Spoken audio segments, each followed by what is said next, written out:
গোলা হয়ে গেছে, এবার 20 মিনিট ঢাকা দিয়ে রেখে দিচ্ছি। ভালো করে কড়াই করে নিয়েছি, নিয়ে এই যে দেখো বন্ধুরা, এই যে এখানে রেখেছি।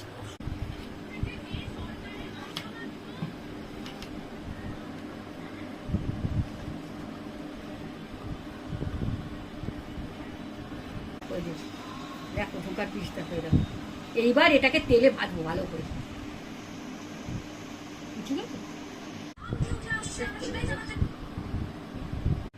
তেলটা হয়ে গেছে, এবার একটা